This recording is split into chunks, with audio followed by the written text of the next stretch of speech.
الرحيم magacaygu waa nin yiraahdo Aaran yaa oo degan wadanka Indonesia weli ma maqashiin Soomaaliya oo iibinaya cunto Hindiya waxaan deganahay wadanka Indonesia waxaan ku iibiyaa cuntooyin Hindiya nooc kasta ay leeyihiin alxamdulillah aad iyo aad ayaan insha Allah ugu faaxay insha Allah ilaa 6 sano todoba camal ayaan wada halkan deganahay magaalada aan deganahay waxay u jirtaa caasimadda ilaa 10 saacadood oo tareen ah waa magaalada ugu weyn oo waxbarashada Indonesia waana magaalo aad iyo aad u qurux badan laakiin waxa aad la yaabi doontaa qofka kaliya oo degan oo Soomaali waa aniga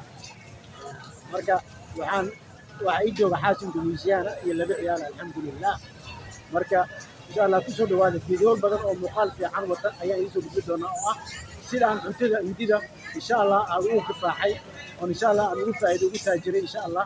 alxamdulillah ma hadle yaa weligay ma naqasheen laakiin waxa waxaan ka bartay YouTube marka alxamdulillah aniga xaaskayga iyo insha Allah shaqaale badan oo aan leeyahayna waxaan ka shaqaysanaa cuntada Hindida oo aan ku galno wadanka Indonesia insha Allah la soco barteena Facebook channel iyo YouTube insha Allah aan ugu soo gudbi doonaa macluumaad badan sida aan ku bilaabnay iyo sida hadda aan nahay insha Allah. Assalaamu calaykum waraxmatullaahi wabarakaatuh.